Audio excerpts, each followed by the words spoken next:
the family members, the mothers, were standing right there. Yes, Ali Reza, the cousin of Abul Fazl Sepahi, before walking him,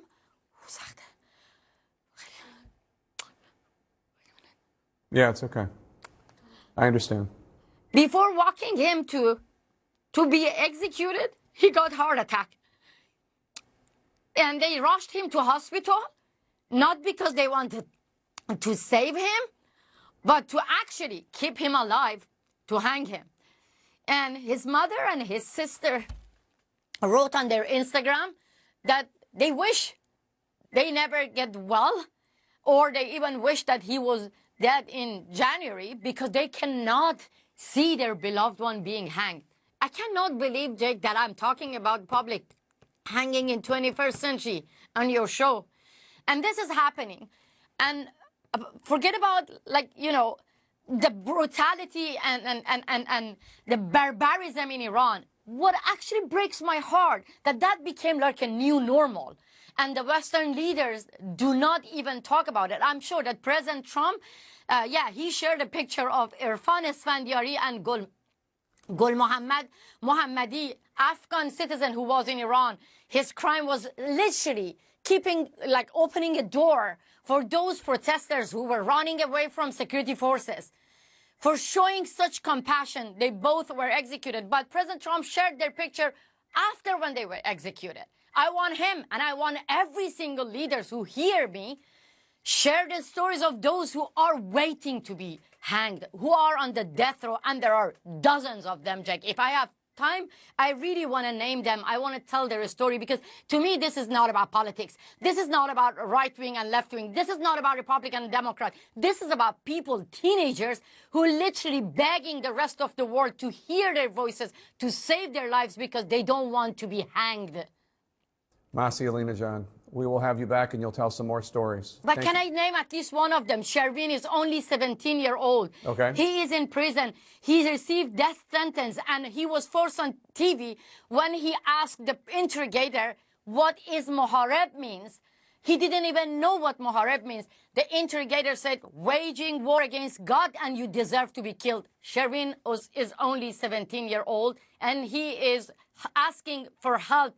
Everyone listening to this, share the story and help him, and demand the Islamic Republic to stop hanging innocent protesters. Thank you so much, Jake. Masih, you post it again on your Twitter page, and I will retweet it, and our people will and everybody watching will retweet it as well. Thank you. You're always giving voice to voiceless people. I really appreciate that. Thank you, Masih. We'll be right back.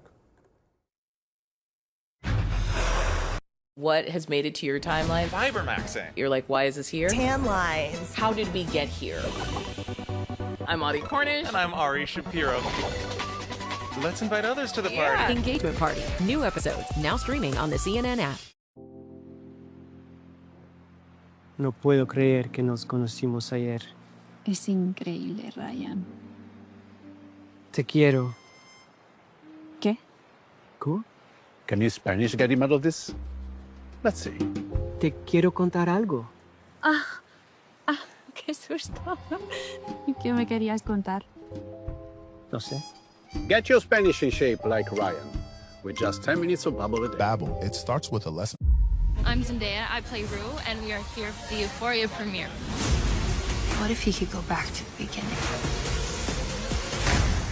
Oh no, I'm gonna cry. We are at last reunited. The usurpers are vanquished, and I have taken my rightful throne.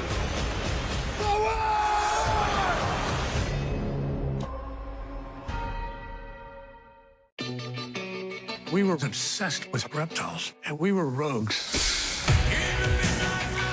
He wanted the most rare and unusual, no matter the consequences. There was a parallel between the people that smuggled reptiles and the people that smuggled the drugs. It was just a cat and mouse game, and there was lots of cheese. People are going to continue to want that which is forbidden. It is about the football. Everybody's in the fight. Everybody's in the fight. About a competitive play in the Big 12. We play on TNT. Inside Politics with Dana Bash, weekdays at noon on CNN, and watch on the CNN app. Caitlin Collins is your DC source, bringing you unprecedented access to the White House, What would you say to the survivors who feel like they haven't gotten justice? Capitol Hill, What does re-examining that look like? Are you saying that that's not going to happen? What exactly are your day-to-day responsibilities? and beyond. And good evening from Davos, Switzerland, where President Trump just capped off a whirlwind trip. You were obviously named by President Trump. For in-depth political coverage and analysis, watch The Source, weeknights at 9 on CNN and watch on the CNN app. Bring your heritage, bring your culture, but bring an open mind, because it's America. This great American story of adventure and exploration changed everything. All of our ancestors made possible what we have today. That sense of discovery is one of the best feelings in the world. Delicious. I realize how nice it is to have the freedom that we have.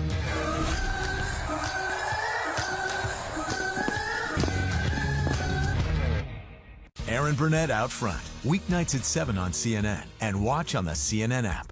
30 seconds. Wake up. Breaking overnight. Catch up. New details and more questions. Start your mornings here. This is a pivotal week. CNN News Central. Weekdays at 7 a.m. on CNN, and watch at 8 on the CNN app. Johnny Cage, you have been chosen to fight. It's showtime.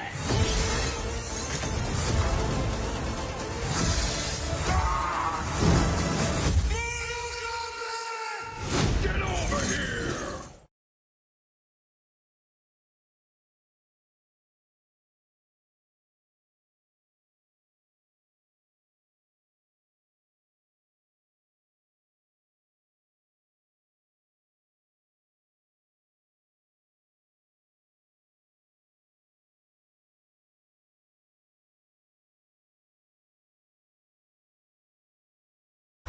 Our Law and Justice lead, Todd Blanche's nomination for Attorney General in jeopardy.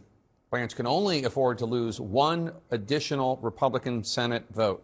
Senators Lisa Murkowski of Alaska and Bill Cassidy of Louisiana remain undecided. Here's Senator Cassidy earlier today. I've got to be convinced that he is an attorney general who just happens to have once been President Trump's personal attorney, as opposed to President Trump's personal attorney, who is now the attorney general. I am very concerned about so-called lawfare, people being prosecuted not for a valid reason beyond somebody in high office being angry at them. Manu Raju is on Capitol Hill. And Manu, Blanche has already lost the vote of Susan Collins of Maine. Cassidy and Murkowski just met with Blanche. What happened? Yeah, it's more than an hour long in the basement of the Capitol. As I was outside that meeting, I caught up with both Murkowski and Cassidy right after they left that meeting with Todd Blanche. They both steadfastly refused to say how they would come down, what they were thinking, whether they were torn, whether they were undecided, simply saying that they had no comment. Lisa Murkowski did indicate it was a, quote, good conversation. Cassidy called it a thorough discussion, but he would not express those same concerns that he expressed earlier, or whether or not those concerns were alleviated. Both of them, of course, can be difficult votes for the president, particularly Senator Lisa Murkowski, who has broken with the president time and time again, someone who is often difficult to pin down. So it's uncertain where she may come down. Bill Cassidy, since he lost his primary earlier this year to a Trump-backed primary foe, he has been a thorn in the side of the president at times, Jake, but then he's often fallen in line, and the Republican leadership is betting that ultimately one of them will, and that Blanche will get the job by week's end. Manu Raju, thanks so much. Concerns about Blanche go way beyond Capitol Hill, of course. New Mexico's Attorney General is now suing Blanche and the Trump Justice Department, accusing them of stonewalling the state's Epstein investigation by refusing to hand over the DOJ's unredacted files on Epstein. The lawsuit is backed by multiple Epstein survivors who are demanding accountability. And New Mexico, as you may remember, they've been investigating allegations of illegal activity surrounding Epstein's property in New Mexico, known as the Zorro Ranch. New Mexico Attorney General Raul Torres joins us now. General Torres, the state's investigation was brought up during Blanche's Senate confirmation hearing last month. Take a listen.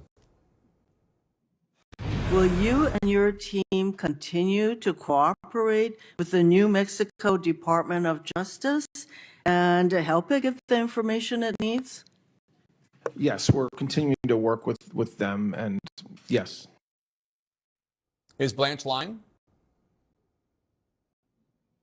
Well, Jake, the question implicated this idea that they're going to continue to cooperate with us. The truth is they've never cooperated with us. What we've heard from Todd Blanche, from Jay Clayton, and from others are these public representations to members of Congress and to the public that they're going to cooperate with our investigation. The fact is, it's been 173 days since we first sent in our request to then Deputy Attorney General Blanche. We've requested at no less than 10 separate times to be given access to the unredacted Epstein files, the complete universe of files, so that we can advance our criminal investigation. He hasn't kept his word to members of Congress. He hasn't kept his word to the state of New Mexico, and that's why we filed the suit today in district court in the District of Columbia. But just to be precise about this, because lying to Congress is obviously illegal, Blanche was asked, will you and your team continue to cooperate with the New Mexico Department of Justice and help the New Mexico Department of Justice get the information it needs? And he said, yes, we're continuing to work with them, and yes. Is it true that they are continuing to work with you? It sounds like they've never worked with you. That's right, Jake. They've never worked with us. What has happened is we went to them discreetly. We asked for this information as a law enforcement agency.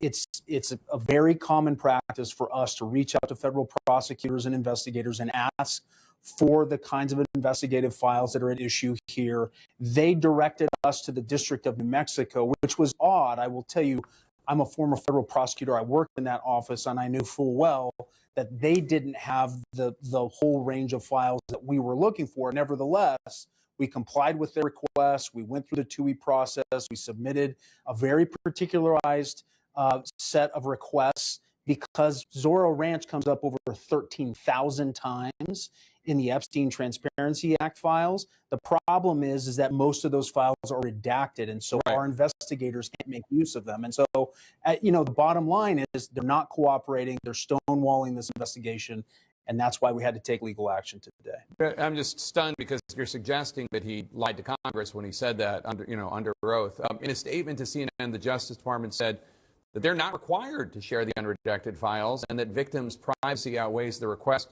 The DOJ also said, quote, New Mexico has provided no lawful basis to justify such sweeping disclosures. What's your response? Well, first, we've given them ample explanations for the status and the nature of our ongoing criminal investigation and how the information that they have will help us point in the direction of potentially co-conspirators, corroborating information, witnesses, and other evidence. With respect to hiding behind the privacy rights and interests of Epstein survivors, those same survivors came out today and called that excuse laughable. I agree with them. It's really just a smokescreen. At the end of the day, Todd Blanche has the authority to grant this access with the stroke of the pen. He was refusing to do it. And we are going to go to court and have our opportunity to argue to a judge to have them explain exactly why they continue to withhold this critical information. We're out of time. I'm taking a risk, but I'd love just a yes or no answer on this. Is Todd Blanche and the Justice Department, are they protecting pedophiles? At this point, they're not supporting survivors, and their obstruction is not helpful and is not enhancing the ongoing work that we have here in New Mexico. New Mexico Attorney General Raul Torres, thanks for stopping by. We appreciate it. Dr. Abdul Al-Sayed.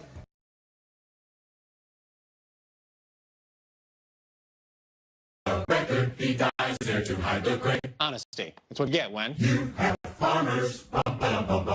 Everyone does it. Most homeowners have it somewhere in their house. It's that one bad window. It's drafty, or maybe it sticks or leaks. Bottom line, you'd love to replace it, but think, no company is coming out for just one lousy window.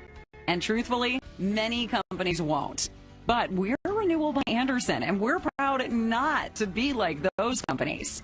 We'll replace just one window. Yep, that really terrible one. And believe it or not, replacing just your worst window can really help improve your home's comfort and energy efficiency. Here's a one-window customer. Looks great. Another one-window job. Love the black. Oh, and here's one door. We'll also replace a patio door or your entry door with our custom-built ensemble entry door systems. Renewal by Andersen is the replacement window division of Andersen, and Andersen brand products are #1 in quality and rate #1 in performance. With us, you're not just buying a new window or door, you're adding value to your home. And did you know that Renewal by Andersen has replaced windows in nearly 2 million homes across the United States? This is why we will not pressure you to replace all your windows. We'll do just the one. We're so confident in our products, process, and people. We know you'll call us down the road when it's time to replace more windows and doors. Give us your worst window now and give us a chance to earn your trust. And when it comes to giving you a price, there's no waiting and no guessing. The day we meet with you is the day you get an exact price quote, even if it's just one window. Renewal by Andersen is ready to solve your window and door problems. Get started by calling or going online today. 1-800-501-1400.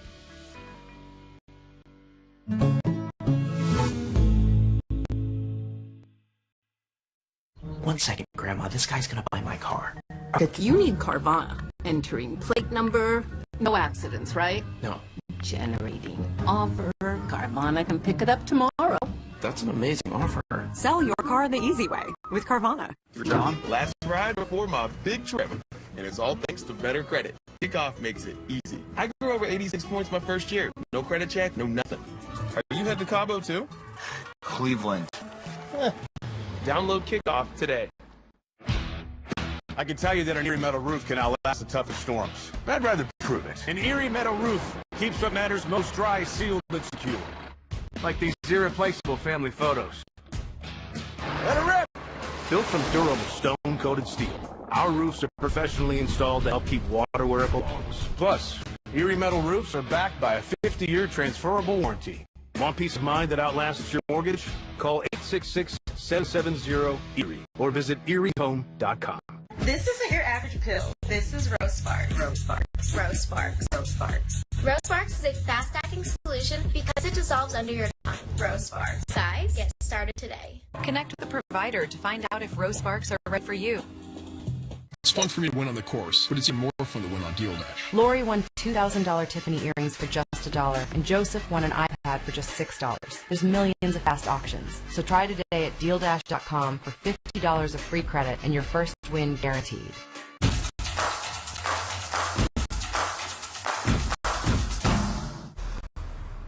When I watch Abdul, he's full of shit. Wow, a little in-kind contribution for the El Sayed campaign from President Trump. Colorful language from the President of the United States just moments ago, reacting to Dr. Abdul Sayed, the progressive in Michigan, winning the Democratic primary in the U.S. Senate race. Let's jump right in with the panel. Let me just also take one moment to acknowledge that Mike Rogers versus Abdul Sayed is the first CNN commentator on CNN commentator Senate primary in the history of the United States, as far as I know. As far as I know, both of them former CNN. I learn something new every day. Isn't that interesting? That's interesting. I had my staff go and see, like, were they ever on my panel at the same time? No, I don't think that's ever. Too much to hope for. Anyway. Dismissed as coincidence?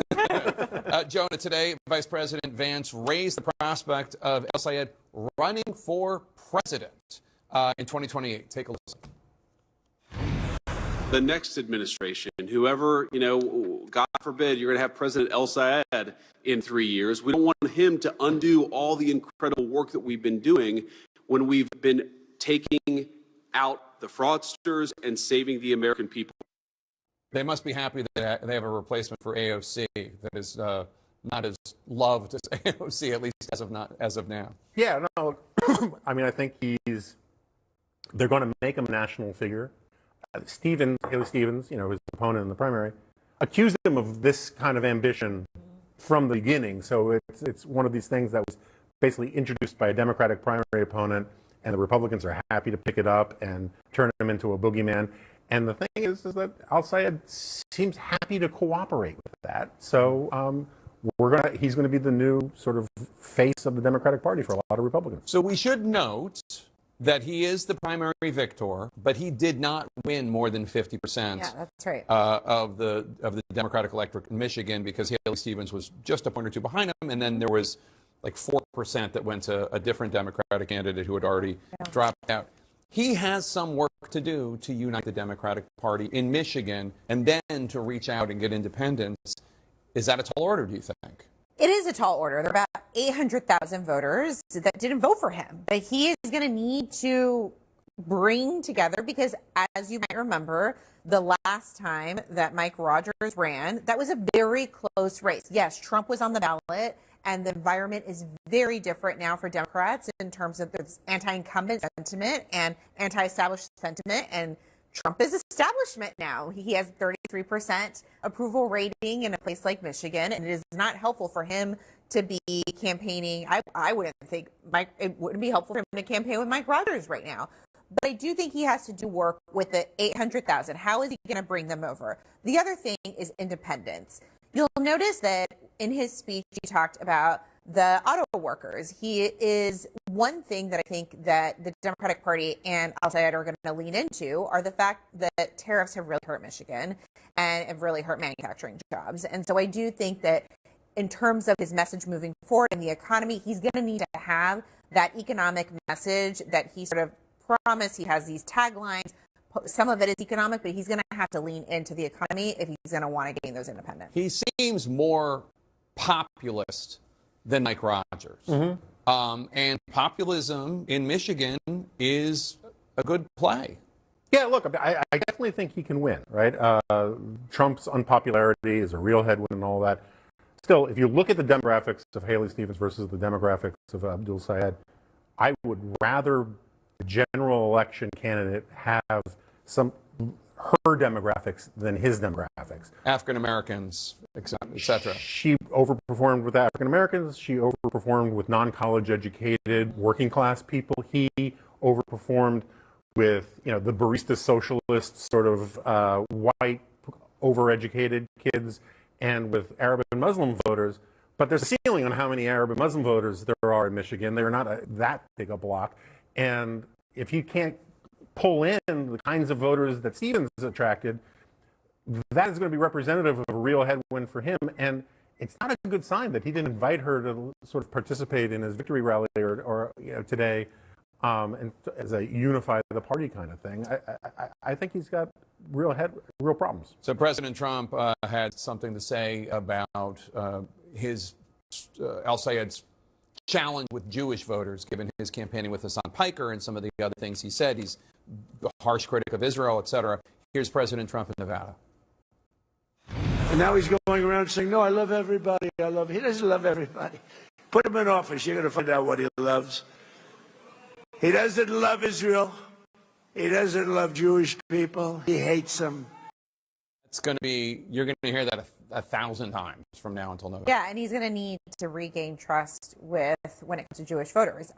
I will say he needs to stop campaigning with Hassan Piker. Like, that needs to happen. And I think Hassan Piker was one of his closers. It wasn't just that one time on the college campuses. And I think he is a vulnerability. And I think he is, and if we're looking at moving like 2028 moving forward, I think anyone who is campaigning with him, I think it's a massive vulnerability. I do think there is a separate issue of money in the race, and I think that it is fair that maybe one organization should not be spending $30 million against a candidate. That part I understand. The Hassan Piker piece, I do not. We were talking about this a second ago. Michelle Goldberg of the New York Times did an interview with him in which she asked Al-Sayed about the Congresswoman Skolton's legitimate concerns about him campaigning with Hassan Piker, and he really, honestly, he seemed to dismiss it. Yeah, I think he lives in a bubble. He's one of these guys, fish don't know they're wet. He's very comfortable on very left-wing college campus audiences, and he thinks that's who the electorate is, and it's not. All right, Sochi and Jonah, thanks to both of you. Appreciate it. We'll be right back. Another day in the finance department. Wait, did we pay this already? 6070 airfare, 6040 meals and entertainment, receipts, expense reports, invoices, purchase orders. What's that? RAM? Cards with built-in policies. Expenses that submit themselves. Look at it go. Okay, but does it code automatic? Oh. We're fixing the parts of finance you hate. Ramp. Love finance. Fun fact, anyone can pull off a white leg. With style starting at $36.99, you just might fall in love with your jeans again. The average woman owns 7 pairs of jeans, but only wears 4 of them. Tell me what you're thinking, give me what you're drinking. Life's too short not to love all of your jeans.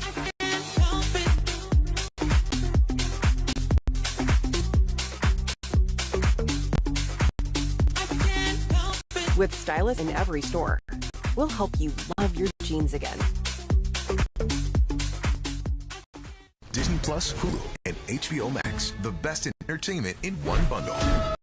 This world goes deeper than you imagine. That's not what you're wearing. The crown is a weight that crushes. Get the Disney Plus, Hulu, HBO Max bundle. I am giving away a room makeover. You ever have somebody come home with you from the hardware store? There's a catch, though. 3 days, you have no say in design, and we start today. All New Crashers, Monday at 10 on HGTV. The Story Is with Alex Michelson. Weeknights on CNN. Following the markets, buying a home, saving for retirement. CNN Business translates what you need to know. We're going to break this all down for you with deep dive explainers. Gas prices take off like a rocket, they fall down like feather. Exclusive interviews. The practitioners of AI need to be very accountable for the impact of the technologies that we make. An in-depth analysis. That stuff you wouldn't think would affect how much money you pay on your home, but it does. Because your business is our business. Eclipsing Power, Musk, Bezos, and new space race, Sunday at 8 on CNN. Hi, I'm Kristen Bell. Millions of kids in America live with hunger every day. But we can change that. Let's give all the kids the chance to grow up healthy and strong. Go to helpnokidhungry.org today.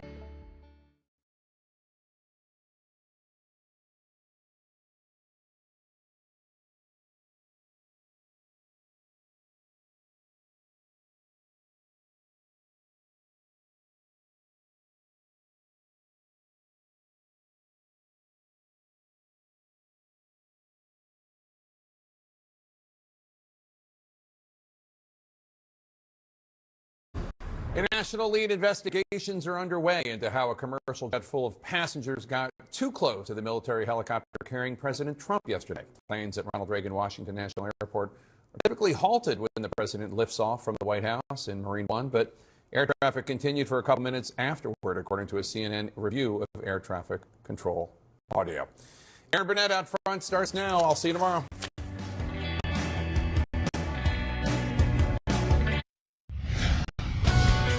Out front next, Max Miller refusing to go. The Republican congressman is defiant tonight amid new calls for him to step aside over domestic abuse allegations. His former father-in-law, Republican senator, has a new plea tonight.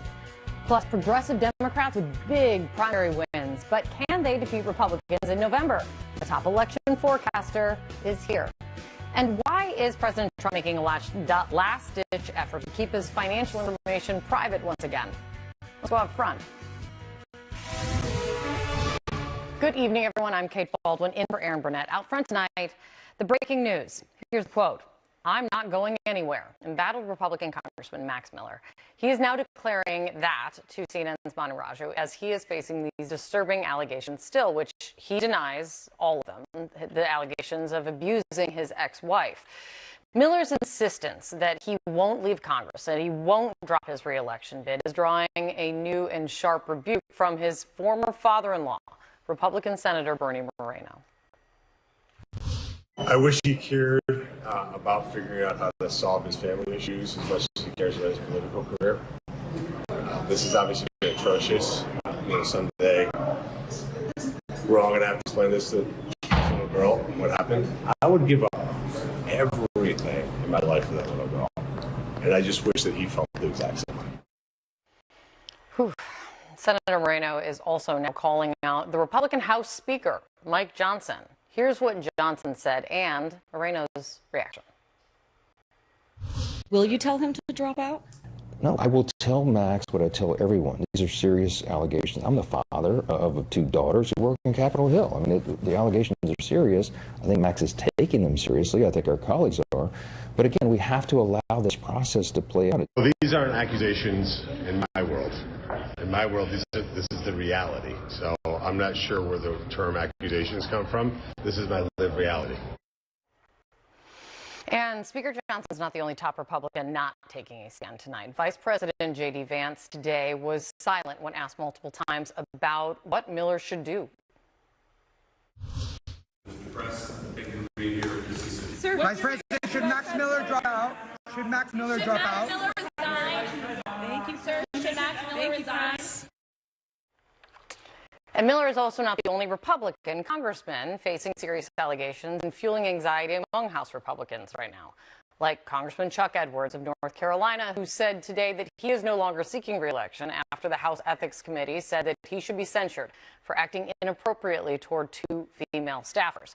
Republican Corey Mills of Florida is facing investigations, including by D.C. police, for alleged assault. And just today, 2 of his Florida Republican colleagues endorsed his primary opponent. Edwards and Mills both deny wrongdoing. And it is also not just a problem for Republicans.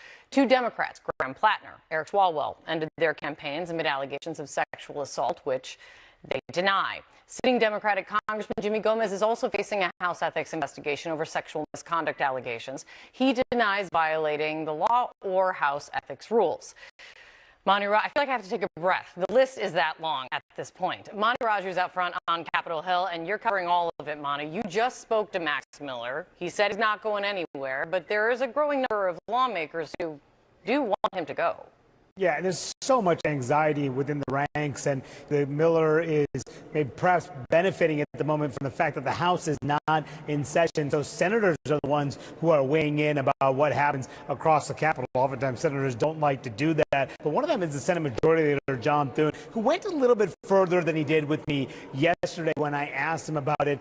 At the time yesterday, he said it's an issue, it's a family issue, it's a personal issue. He left it to the voters of his district to decide. Today, he went a little bit further and said that there was a way for this to be resolved. He said there's probably one thing that could probably end all the speculation and swirl, and the unpleasantness associated with this.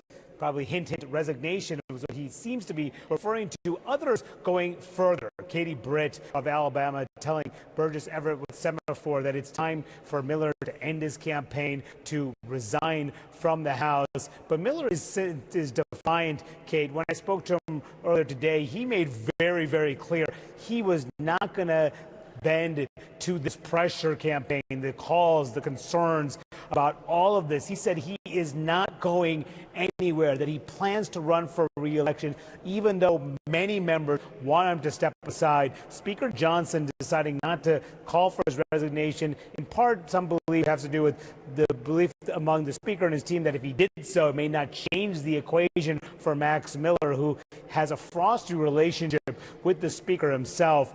If he were to drop out of the race immediately, Kate, that could allow at least Republican leaders there in the district, in the state, to try to find someone else to replace him in November. It doesn't look like Max Miller will do that. He's making very clear. He's defiant, plans to fight these charges, even though Republicans are very fearful he could give up a once safe Republican seat.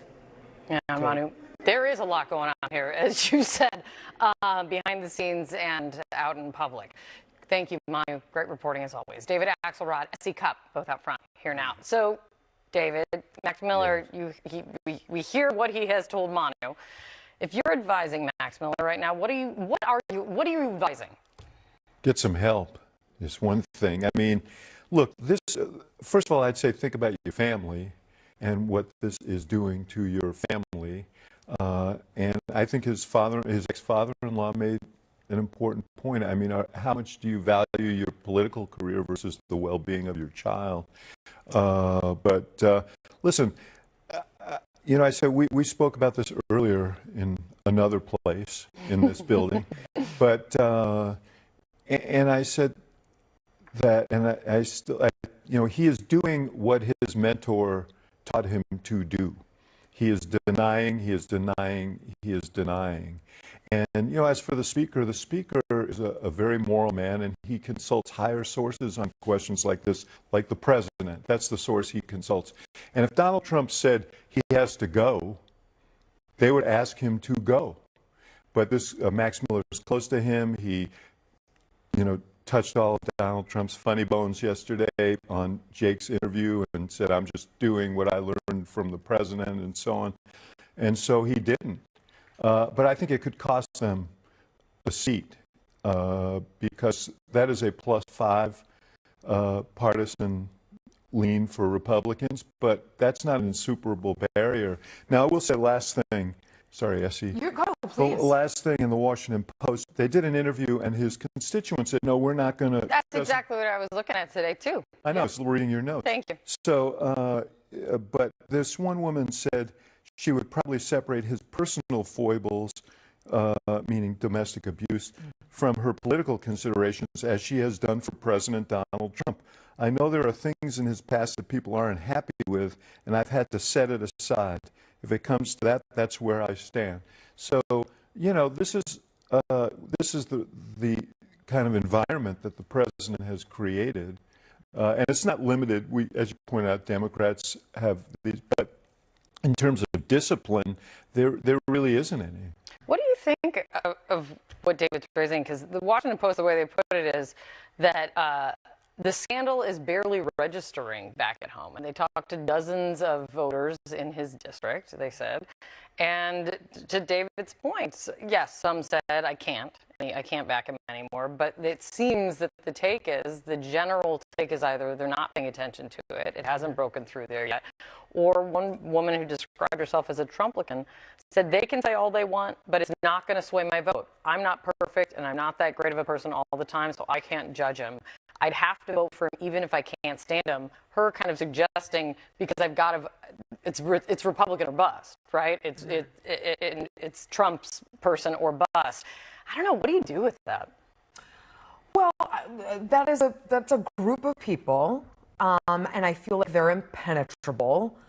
But I think there's a larger group of people that with every time they see this guy talk, right? And he did Jake yesterday. He also went on Newsmax yesterday. He is talking and talking, and he will not be able to campaign in a vacuum. Mm-hmm. I think more and more people will be turned off because when you watch this guy, when you listen to this guy, and we know he's denied all the allegations, he sounds creepy. He sounds really, really creepy.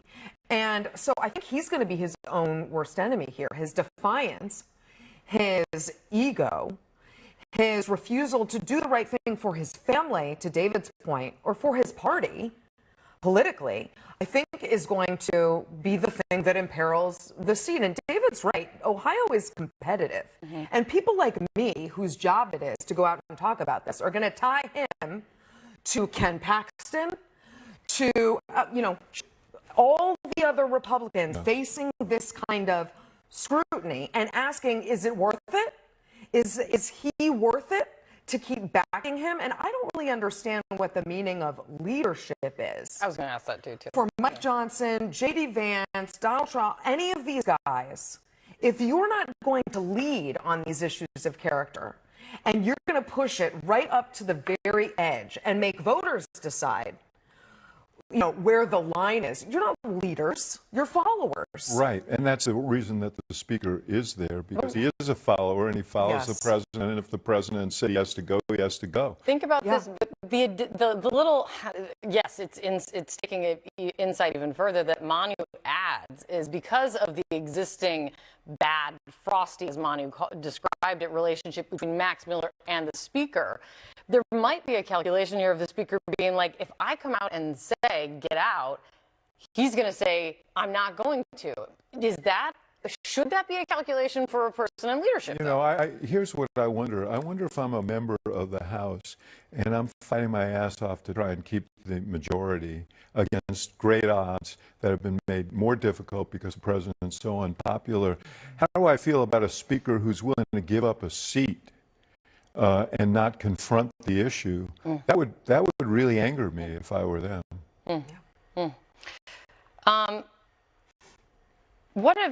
Do you think that when it comes down to it, we know that the speaker, it seems the speaker doesn't move unless he's going to hear something from the president. We know the president's been, I don't know, the reporting is that he privately does not think that Miller can win, given the accusations. Publicly, well, let me play what he said, actually, publicly, just overnight. Any comment on Representative Miller? I hope he's able to work it out. I feel bad for him. Is this dynamic really not changing unless Donald Trump just, I don't know what he sees, but he sees something and decides that he's now going to say Max has got to go? Well, that would be out of character for him. He has a long and consistent record of defending guys who have been accused of this kind of stuff, from Herschel Walker to Roy Moore. Now, the good news... To Donald Trump. To Donald Trump. But the good news in that, Rob Porter, I mean, there's a lot, but the good news in that is those people didn't win, right? The voters ultimately decided. So even though these guys want to shirk their responsibilities and their moral obligations to guide their party and their voters to the right place, the voters ultimately will make that call. And I truly believe that the more people hear from Max Miller, the more they will decide they cannot, in good conscience, give this guy their vote. When he says he's not going anywhere, that's the thing he's ignoring. You know, the people of his district can dispatch him, and I think there's a very good chance they will. But the odd thing about that quote that you played from the president was, he said, I feel badly for him. Mm-hmm. What about for his wife? What about for his child? What about for Senator Moreno and the family? You know, that sort of absence of empathy for them is very telling. It is remarkable how, I mean, the fact that the sitting Republican senator is the former father-in-law and the one that's taking a stand against another Republican from the state in the congressional delegation. I mean, this whole thing, again, I've said that I just can't. It's just awful. It's awful. It's awful. It is awful. It's awful. It's good. Thank you guys for being here. Okay. Really appreciate it. Out front next, the president is celebrating Abdul El Sayed, the progressive Democrat who just won Michigan's Senate primary. The poll says we do better against the communists, so he won, and so I think I'm happy. Is he right to think Republicans have a better chance of winning now? Congresswoman Pramila Jayapal is our guest. Plus, new details about the armed man arrested at Trump's golf course. Did he pose a threat? And they're called Black Widows, women marrying Russian soldiers, sometimes on their deathbeds, and allegedly taking their death payments from their grieving families.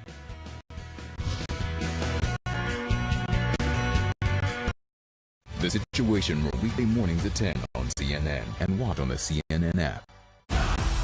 12 is 1, okay? It's a relentless attitude. We coming back next year. Let's do what we do, baby. Let's fit. Let's go. We gotta get this on camera right here.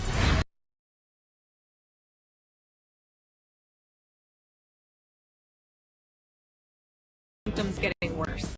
And I can treat my CIDP with 1 weekly self-injection.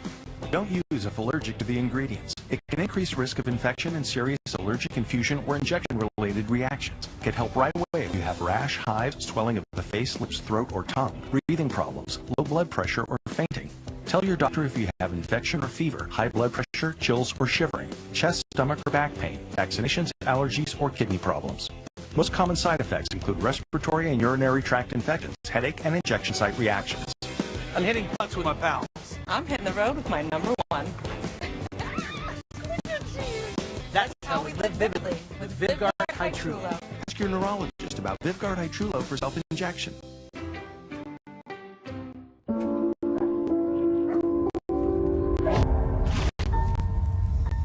Because of my HS, I didn't want to get close.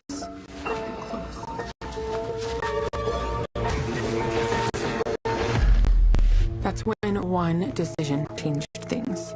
At 16 weeks, real people taking Cosentyx saw a 50% reduction in abscesses, and 75% had 0 flares. Don't use if allergic to Cosentyx. Get checked for TB before starting. Increased risk of infections and lowered ability to fight them may occur, like TB or other serious bacterial, fungal, or viral infections. infections. Some were fatal. Tell your doctor if you have an infection or symptoms like fevers, sweats, chills, muscle aches, or cough. Had a vaccine or plan to. Or if IBD symptoms develop or worsen. Serious allergic reactions and severe eczema-like skin reactions may occur. Pull life closer. Ask your dermatologist about Ozempic. Now you can sell some or all of your structured settlement for a significant amount of cash. Inflation is real and unpredictable, but J.G. Wentworth makes it possible for you to convert some or all of your structured settlement into a sizable amount of cash now. To learn how you can gain control of your structured settlement, contact J.G. Wentworth now at 877-CASH-NOW. Discover how simple it is to receive the cash you want from your structured settlement today. Call 877-CASH-NOW with no obligation. The benefits could be life-changing. Home inspectors, contractors, roofers, all kinds of pros recommend Leaf Filter. Why? Topped by stainless steel micro mesh, Leaf Filter is engineered for protection. In testing, Leaf Filter handles double the water volume of common hood-style guards without overflow. Our product design is driven by relentless innovation, ensuring optimal performance even in the toughest storms. And we back it all with a lifetime clog-free guarantee. Call 833-LEAF-FILTER or visit leaffilter.com. He is transcendent. It is the biggest upset in sports history. That was a win that was just so emotional. It's what sport was all about. Decades in Sports, Sunday at 9 on CNN and next day on the CNN app. Tonight, Republicans are celebrating a Democratic win. Progressive candidate Abdul El-Sayed beat out moderate Haley Stevens in the Michigan Democratic Senate primary. And President Trump wasted absolutely no time jumping in on that. Abdul El-Sayed, lovely gentleman. He's a man of hate. And now he's going around saying, no, I love everybody. He doesn't love everybody. Put him in office. You're going to find out what he loves. He doesn't love Israel. He doesn't love Jewish people. He hates them. He hates them with a passion that burns in his heart, and there's not a frickin' thing he can do about it. The poll says we do better against the communists. So he won, and so I think I'm happy. I put out a statement. Congratulations to the Republican Party. So there's that. And the top Republican in the Senate added this. This is the extreme radical choice that the Democrats made, and now they're going to have to,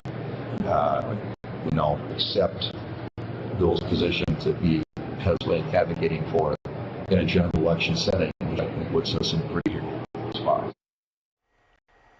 Both of those men projecting confidence tonight. Out front now is Democratic Congresswoman Pramila Jayapal, the former chair of the Progressive Caucus. It's good to see you, Congressman. Thanks for being here. So you supported El-Sayed, you campaigned with him. What is your reaction to hearing the president, hearing Thune, hearing Republicans celebrating his win? Well, Kate, first of all, Donald Trump is the same guy that's endorsed Max Miller, who you were just talking about. So I'm not sure I would listen to who he's talking about in terms of candidates that he's supporting. He's also got poll numbers that are in the tank. I mean, he's not popular with voters across the country, and certainly in Michigan, that is the case as well. I think that when I listen to both of them, I'm struck by the fact that they have nothing positive to offer voters. All they can do is try to attach labels to Abdul El-Sayed after seeing a primary that was a remarkable turnout from voters. I mean, 1.4 million votes, I believe, cast in the Michigan primary. People are electrified, and being on the ground with Abdul, I can tell you he is an electrifying candidate. He has really mobilized a whole group of voters who had given up on the Democratic Party, who didn't believe in politics more broadly. There were Republican voters who were coming out for him because they know that the system is broken and they want somebody who is going to be a fighter for working people right here at home. And they feel like Abdul is that guy. So I am excited for this general election. We knew it was going to be close, no matter who won the primary. Alyssa Slotkin won the Michigan Senate seat in 2024 just by a margin of 20,000 votes. So it's going to be close. I was really thrilled to see my colleague Haley Stevens and Mallory McMorrow both come out immediately and say, okay, The primary's over. Let's get to work. We are going to defeat Mike Rogers. We are going to take this seat. And it is important for Michigan and for the country. The conventional wisdom was, though, that El Sayed would win with a bigger margin. Again, a win's a win. We that's how it works in politics. But still, CNN's Isaac Dover has some new reporting that Democratic leaders talk confidently about how they know the party will come together to get behind and unify behind El Sayed. But then Dover is reporting that many then asked to go off the record to say how terrified they are, that the wounds are too deep and festering to heal within the Democratic Party. How hard is it going to be to bridge the divide, do you think? I mean, it's going to take work, obviously. And I think that Abdul, in his speech last night that I heard, or early this morning, was talking about how this is not about gloating about a victory. This is about what we have to do in the general election in November. We all have to come together. I heard Haley Stevens say the same thing this morning.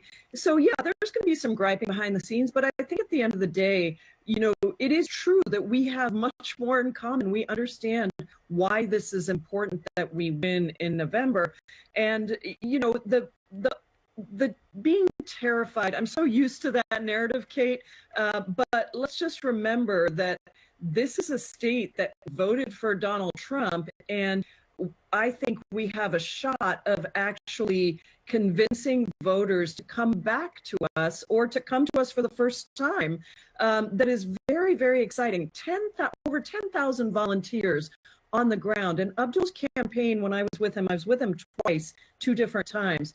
I was impressed by the fact that he did it the old-fashioned way, if you will. You know, he went to so many events, small events, big rallies, yes, but also lots of small events across the state. And it's interesting to me that he won without winning the 3 traditional counties that you know, Democrats would win, just like Bernie Sanders did in 2016.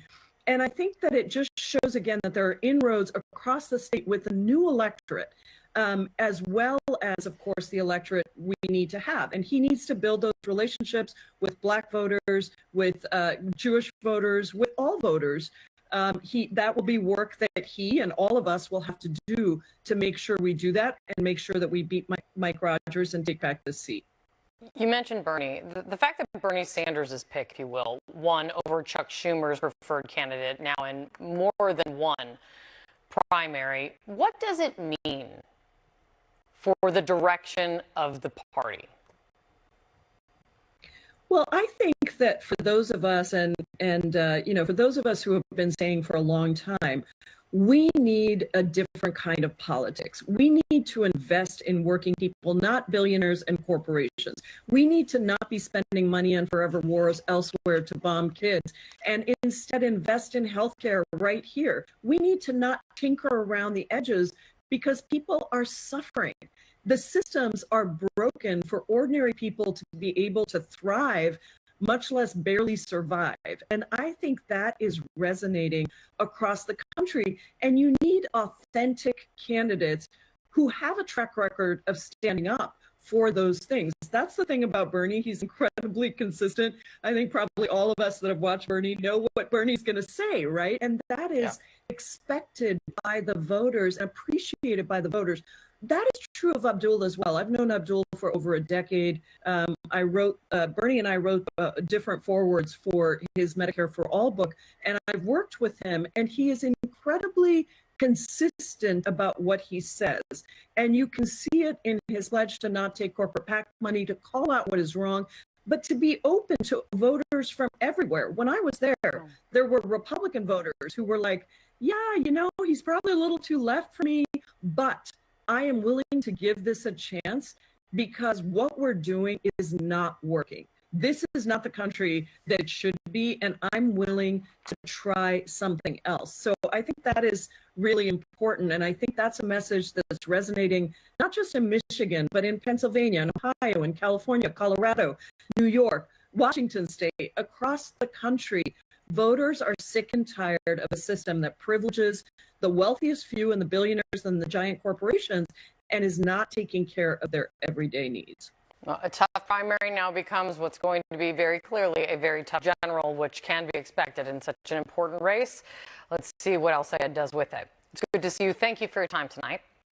Out front with us next, David Wasserman, senior editor and elections analyst at the Cook Political Report. It's great to see you, Dave. Thanks for being here. So, who has advantage in this race now, El-Sayed or the Republican, the former Republican congressman, now Republican nominee Mike Rogers?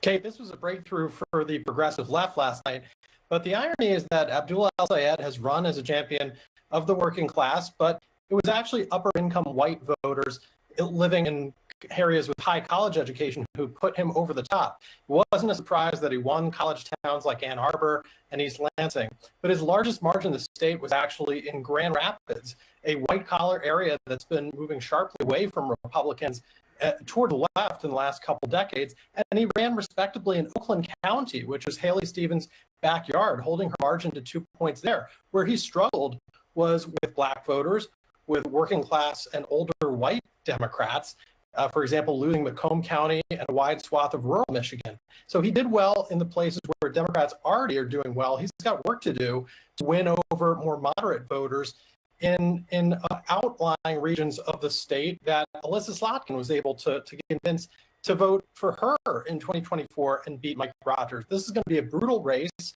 It's a toss-up in a state that Democrats ought to have the advantage in a year as favorable as 2026. But given that Donald Trump's approval rating is in the mid-30s here, Abdul El-Sayed has a pathway to victory that's probably a narrow advantage over Rogers.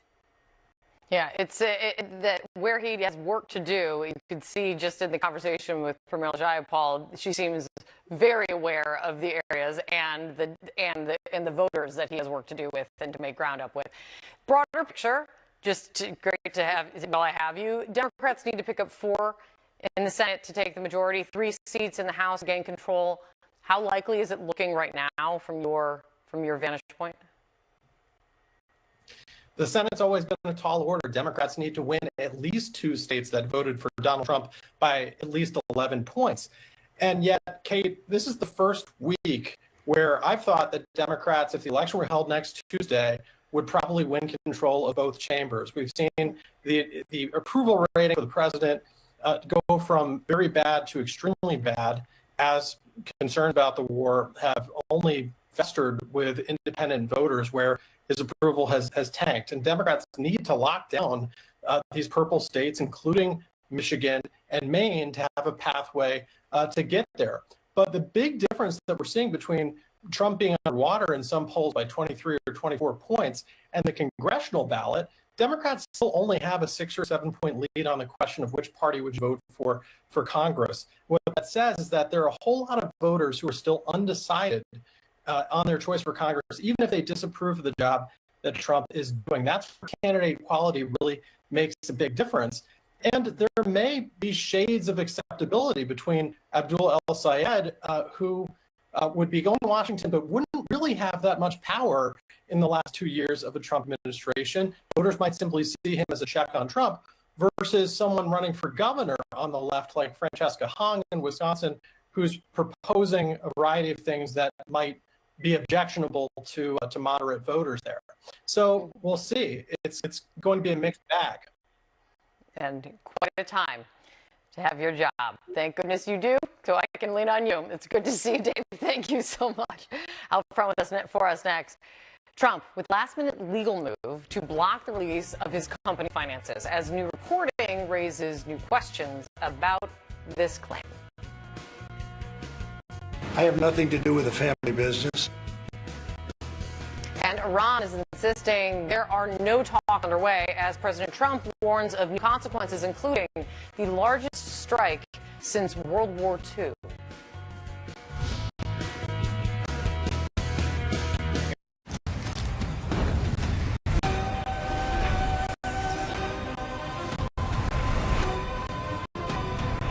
You stand with the dragons of House Targaryen!